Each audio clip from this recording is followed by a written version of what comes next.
Voilà, donc je recommence la vidéo du TP6, alors enfin la première partie, puisqu'il y avait un problème de son, donc là a priori je vérifie, ça a l'air de bien fonctionner. Donc le TP6, et puis du coup je vais faire les deux autres tris que je n'avais pas encore fait. Donc le TP6, on va commencer par le premier tri qui est le tri par sélection. Donc comme son nom l'indique, on va sélectionner des choses dans la liste et venir les placer au bon endroit.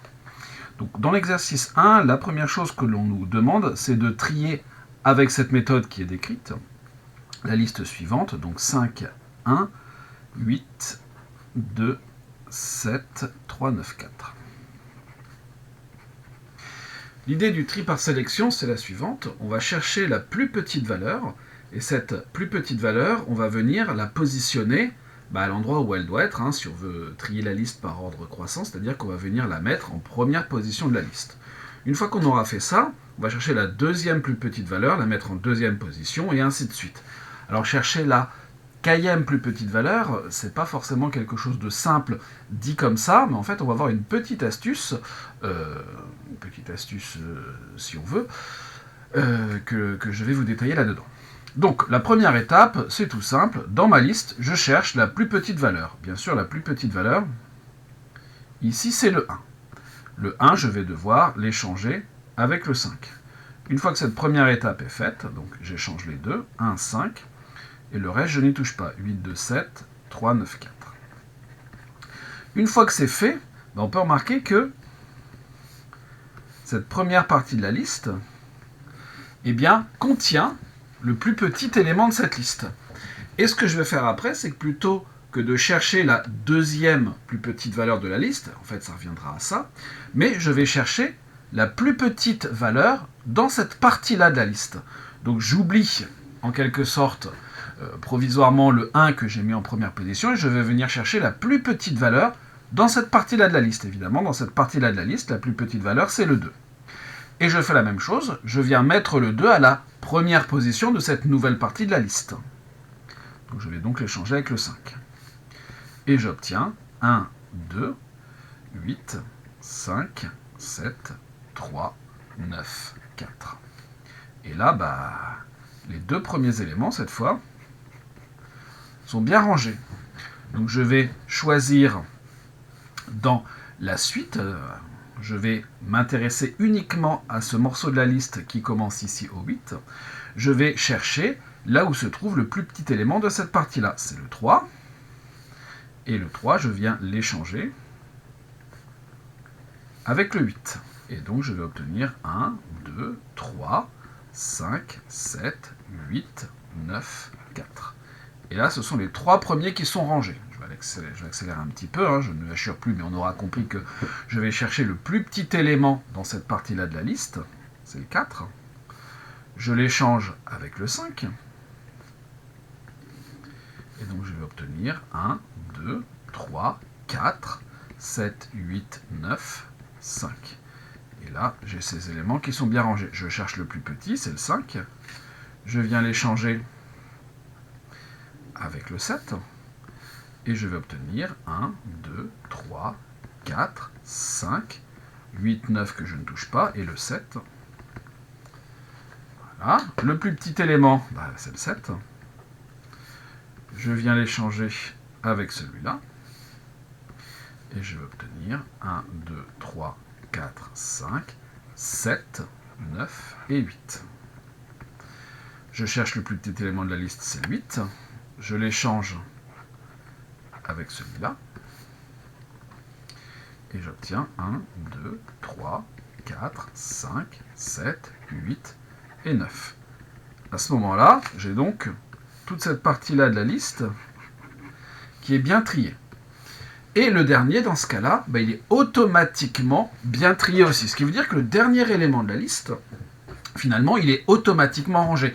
Ce qui est tout à fait normal, puisqu'une fois qu'on a choisi tous les plus petits, qu'on les a mis en première position, il ne reste que le plus grand élément de la liste qui va automatiquement, tout seul, se trouver ici en dernière position. Donc voilà comment on trie avec cette méthode du tri par sélection. Je sélectionne la bonne valeur, Et une fois que j'ai sélectionné cette bonne valeur, eh bien, je viens l'échanger pour la mettre à la bonne, entre guillemets, place. Voilà pour cette méthode. Maintenant, on va programmer tout ça, et si on a bien compris ce qu'il faut faire, on va programmer une fonction qui va tout simplement choisir, sélectionner l'élément qui nous intéresse, c'est-à-dire le plus petit à partir d'un certain rang dans la liste, et puis une deuxième fonction qui va venir échanger deux termes de notre liste. Je sauvegarde ça,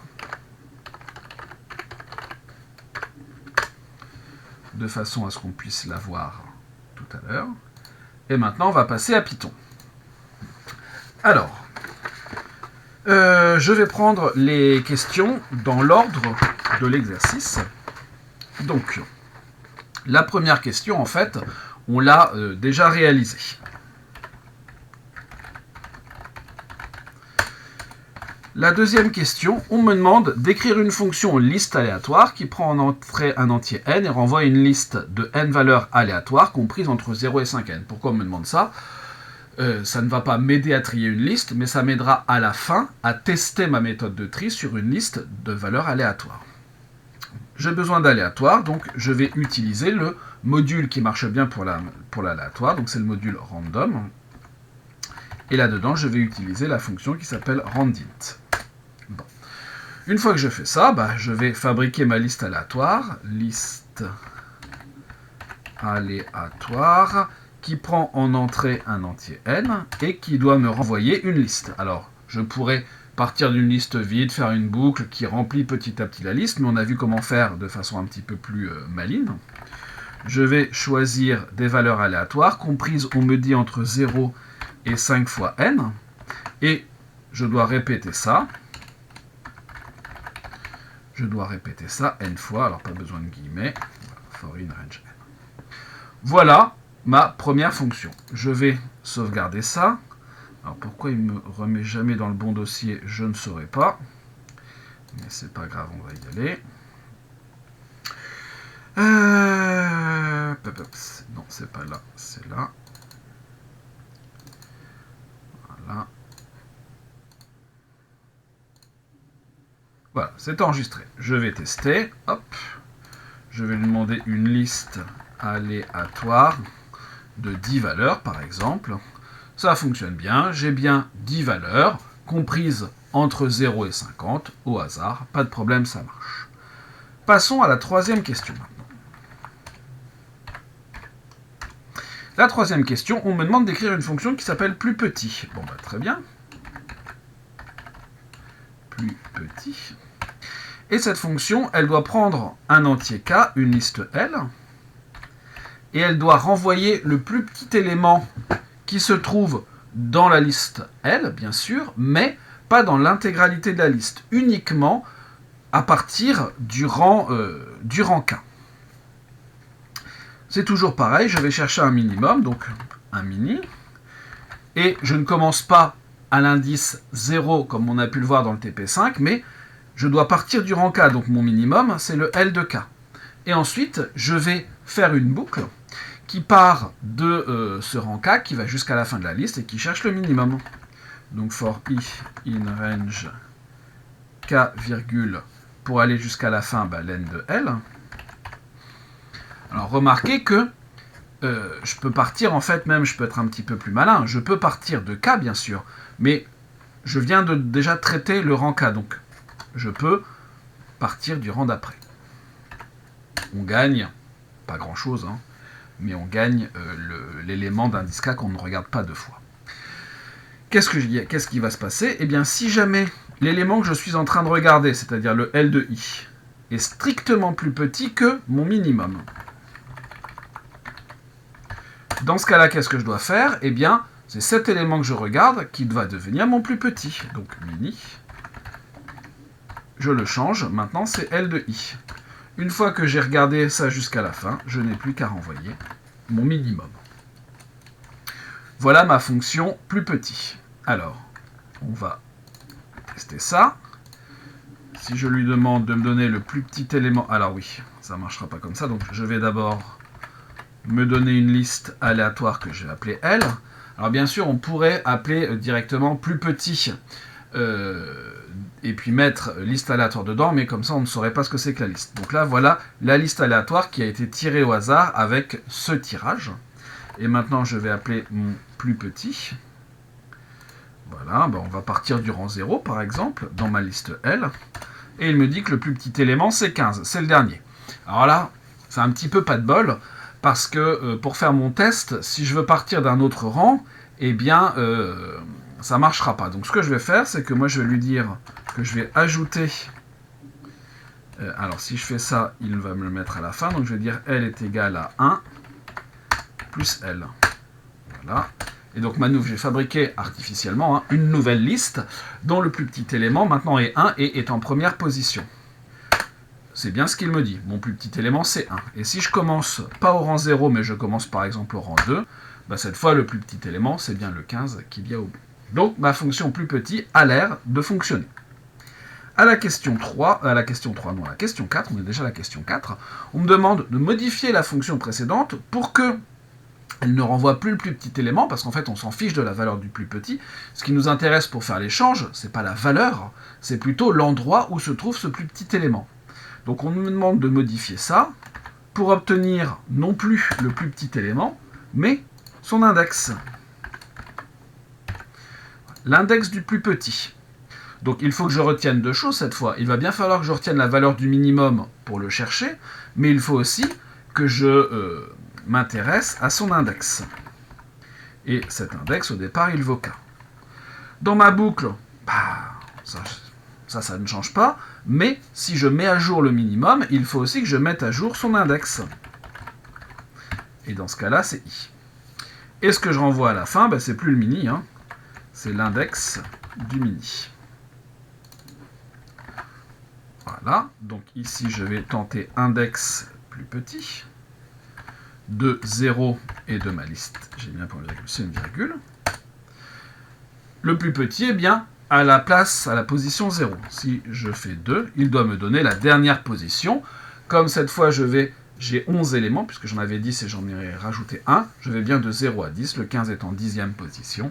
Ça marche. Question 5. Qu'est-ce qu'on me demande à la question 5 ? Une fonction échange qui va réaliser l'échange, et pour ce faire, j'ai besoin des deux indices que je dois échanger et de la liste. Une fonction que je vais appeler échange, qui prend deux indices, on me demande de les appeler k et l, et une liste grand L. Et là, on a vu comment on pouvait échanger le contenu de deux valeurs dans le TP5. Alors, soit j'ai une version un petit peu longue, entre guillemets, où il faut que j'ajoute une variable temporaire et ainsi de suite, mais on a vu que Python permettait d'aller beaucoup plus vite en faisant directement l'échange par cette double affectation.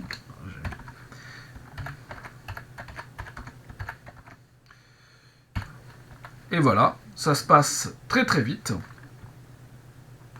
Dans L de K, je mets L de L. Dans L de L, je mets L de K.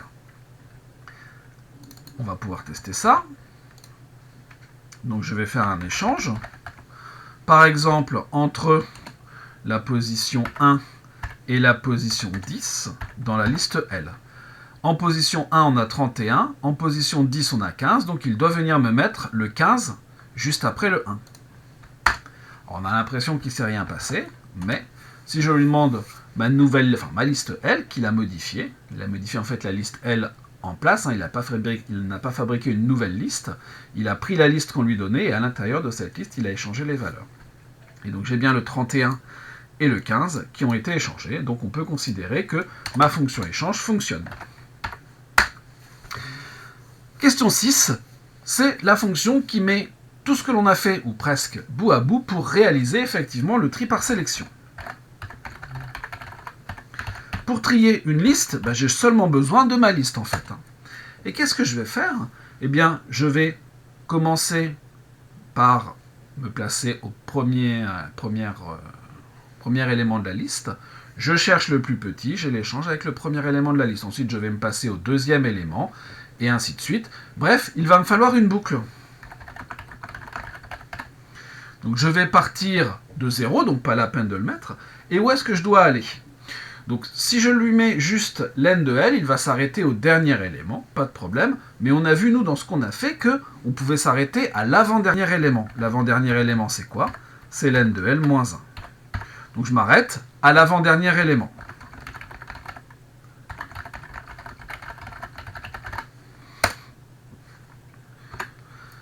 Qu'est-ce que je vais faire? Je vais chercher l'index du minimum. Je choisis un nom de variable qui est assez long à écrire, hein, mais comme ça on voit bien de quoi il s'agit. Et qu'est-ce que c'est? C'est l'index du plus petit. Je le cherche dans ma liste L, sauf que moi je veux partir non pas de l'indice K, mais comme j'ai choisi I dans ma boucle, je vais partir de l'indice I. Voilà. Ensuite, qu'est-ce que je vais faire? Je vais faire un échange. Je vais faire l'échange entre l'indice I, l'indice que je viens de trouver,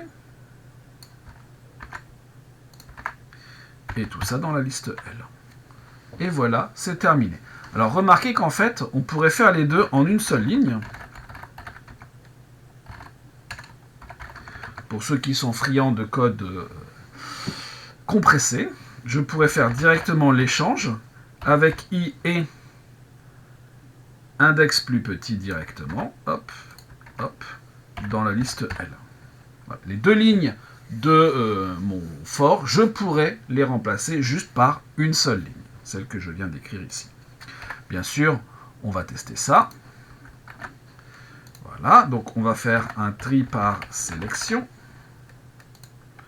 de ma liste L. A priori, il a terminé.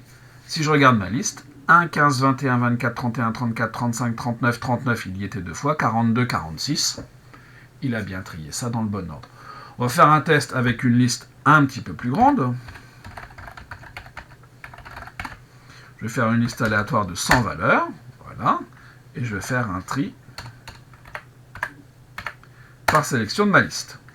Ça a été assez vite. Si je regarde ça, 3, 4, 14, 22, 25, ça a l'air d'être dans l'ordre. Donc a priori, ma fonction de tri par sélection, c'est OK. Ça n'est pas fini. On va essayer de mesurer maintenant les performances de ce tri. C'est la question 7. De quoi s'agit-il? Eh bien, on m'explique que la fonction time du module time permet d'obtenir ce qui s'appelle le temps Unix, c'est-à-dire en fait le nombre de secondes qui se sont écoulées depuis le 1er janvier 1970 à 0h00. Donc évidemment, ça, je pourrais essayer de le transformer en nombre de jours, d'heures, minutes, secondes, mais ça n'a aucun intérêt. Par contre, en soustrayant horodatage de ce type, je vais savoir combien de temps mon programme a mis pour travailler. Alors c'est une mesure relativement peu fiable parce qu'il suffit qu'il y ait un programme qui tourne en arrière-fond ou n'importe quoi et ça va déstabiliser les mesures que l'on va faire. Mais bon, je me dis que c'est quand même mieux que rien et ça va nous donner quand même une idée de la durée de traitement. Donc, on me parle de la fonction time du module time. From time, alors j'oublie un E. From time, import time. OK. Ensuite, qu'est-ce que je vais faire? Eh bien, il faut que on me demande avec 1000, 10 000 et 20 000. Très bien.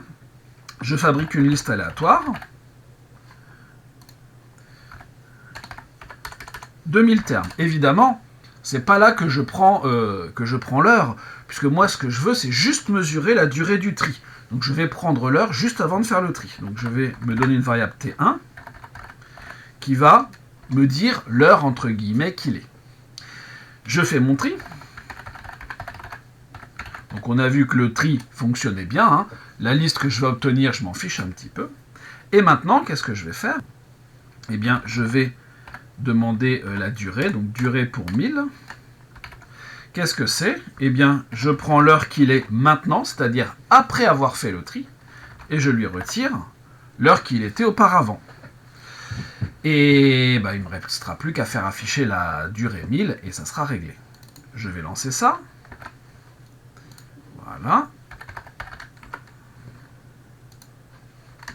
Et vous remarquez qu'il a mis 0,02 secondes. Alors mon ordinateur, parce que forcément si vous le faites avec le vôtre, dans vos conditions à vous, il mettra peut-être pas le même temps pour trier 1000 valeurs. Et puis, si je prends une autre liste, on va relancer ça pour voir ce qui va se passer, peut-être qu'il ne mettra pas le même temps. Hein. Je le relance, hop. Vous voyez qu'il n'a pas mis exactement le même temps. Bon, c'est quand même relativement proche. Hein. On est de l'ordre, pour les deux, de 0,02 secondes. Allez, on le relance une troisième fois. Vous voyez qu'on a encore un troisième temps, mais toujours 0,02 secondes. Donc pour trier 1000 valeurs, mon ordinateur met 0,02 secondes en gros. Ça, c'est pour 1000 valeurs. Maintenant, ce que l'on va faire, on nous demande pour 10 000 et 20 000. Alors, évidemment, je pourrais simplement modifier les valeurs. Voilà, hop, ça, je vais le commenter. Commenter, c'est là. Voilà, comme ça. Ah non, ça, on peut le retirer, en fait. On peut non plus en rajouter trop. Voilà. Et donc, je vais lancer ça. Donc là, maintenant, ça n'est plus 1000 valeurs qu'il va trier, mais c'est 10 000. Je le lance. Et vous voyez que là, déjà, bah, ça y est, il m'a donné la main, mais ça a duré un petit peu plus de temps. Ça a duré 2,39 secondes. Donc, pour trier, pour passer de 1000 à 10 000 valeurs, je lui ai demandé de trier 10 fois plus de valeurs. Bah, il n'a pas mis 10 fois plus de temps, il a mis 100 fois plus de temps. Mon ordinateur a mis, en gros, 100 fois plus de temps pour trier 10 fois plus de valeurs. On va le relancer. On va faire 2-3 fois l'expérience. Vous voyez qu'il tourne. Il s'est arrêté. Bah, vous voyez, là, j'ai à peu près le même ordre de grandeur, hein, 2,3 secondes. On le relance une dernière fois pour être bien sûr. Même chose, hein, 2,23. Donc, voilà, un petit peu plus de 2 secondes. Donc, en gros, on peut dire que pour trier 10 fois plus de valeurs, mon ordinateur a mis 100 fois plus de temps. Le dernier, on nous demande de trier 20 000 valeurs. Ok. Voilà, donc au lieu de trier 10 000, on va trier 20 000. Je vais mettre ici durée 20 000. Ça, pour éviter qu'il fasse trop de choses, bien sûr, on va le commenter. Voilà. Et on lance. Ah, bah c'est un petit peu plus long déjà. Espérons que ça ne prenne pas trop longtemps. On le lancera peut-être un petit peu moins, on va peut-être le lancer que 2 fois celui-là. Donc là... Ah bah ça y est, il a terminé. Donc je vais lui demander, alors non pas la durée 10 000, mais la durée 20 000. Et vous voyez que bah là, il a mis quasiment 10 secondes. Donc en gros, là, on était à 2 secondes et demie. Hein, à la louche, il a mis 4 fois plus de temps pour trier 2 fois plus de valeurs. Pour trier 2 fois plus de valeurs, il a mis 4 fois plus de temps. On va le relancer une deuxième fois pour être bien sûr de notre coup. On va patienter probablement environ 10 secondes. Ça a l'air de rien, mais quand on attend, c'est un petit peu long, surtout qu'on est quand même habitué à avoir des résultats immédiats. Et vous voyez que c'est à peu près pareil. Donc pour trier 4 fois plus de données, et pour trier 2 fois plus de données, pardon, il a mis 4 fois plus de temps. Pour finir, on nous demande d'écrire 2 fonctions, question 8 et question 9. Alors remarquez, j'en profite pour dire un petit peu ce qui se passe, hein, c'est que finalement, on est de l'ordre de n carré opération, c'est-à-dire que si je double le nombre de valeurs, 2 au carré 4 fois plus de temps. Si je multiplie par 10 le nombre de valeurs, je multiplie le temps de travail par 10 au carré, c'est-à-dire 100. Ce tri par sélection, en fait, il fait de l'ordre de n carré opération pour réaliser ce tri. Ce sera le cas d'autres tris que l'on va voir, mais heureusement, il y a des tris qui sont un peu plus efficaces. En contrepartie, bien sûr, de cette efficacité majorée, ils sont beaucoup plus compliqués à programmer. Dans la question 8, on me demande d'écrire une fonction qui s'appelle temps_mis, qui prend en entier un nombre n et qui doit renvoyer le temps mis pour trier une liste de n valeurs. Bah, c'est-à-dire qu'en fait, là, ce que j'ai fait là, j'aurais pas dû commenter, bon, c'est pas grave, hop. Ici, je vais mettre n valeurs, hop. Je vais prendre l'heure qu'il est. Je vais trier, exactement comme on l'a fait à la main, hein. Et puis je vais renvoyer cette chose-là. Voilà. Donc là, forcément, comme j'ai tout commenté, ça va aller assez vite. Et je vais simplement lui dire de me donner le temps qu'il a mis. Alors, je ne vais pas être trop gourmand. Hein. Je vais lui demander, par exemple, de me trier. On va vérifier. Pour 1000, on était de l'ordre de 0,02 secondes. Je vais lui demander de me trier 5000 valeurs. Donc, 5 fois plus. Ici, j'ai en gros 0,5 secondes, ce qui correspond plus ou moins à, si je regarde mes durées 1000, à 25 fois 0,02. 0,02 fois 25, ça nous fait en gros 0,5. Hein. On est bon. Donc notre estimation de dire que on est de l'ordre de n carré opération, sachant que bien sûr n est la taille de la liste, paraît assez logique. Et puis, donc, la dernière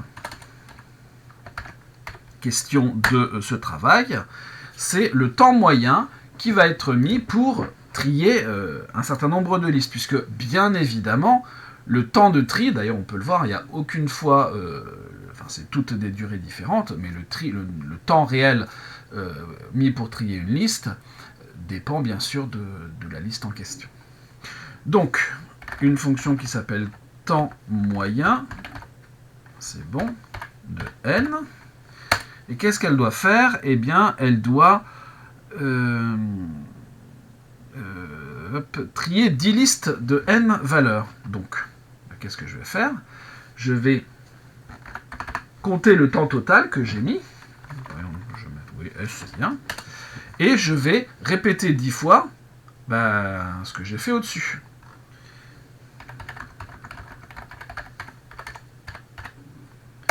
Qu'est-ce que je vais faire? Tout est déjà fait au-dessus en fait. Hein. Donc tout simplement, je vais lui dire que la variable s, je prends l'ancienne variable s plus le temps mis pour trier une seule liste. Une fois qu'il a terminé tout ce travail, je veux qu'il me renvoie la moyenne, c'est-à-dire s divisé par 10, la somme divisée par 10. Voilà. Ici, je vais donc lui donner le temps moyen. Comme il le fait 10 fois, je ne vais pas lui demander trop, hein, je vais lui demander de me trier simplement 1000 valeurs. Vous voyez que donc, il a trié 10 fois, il a trié 10 listes de 1000 valeurs, et en moyenne, il a mis 0,02 secondes. Alors comme il a fait 10 fois, hein, il a mis 0,2 secondes à la louche pour faire tout le travail. Alors, on peut tenter avec 2000 si on veut. Le temps moyen de tri d'une liste de 2000 valeurs, c'est environ 0,09 secondes.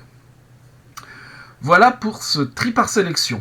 La prochaine vidéo, qui sera faite de la même façon, sera pour le tri par insertion.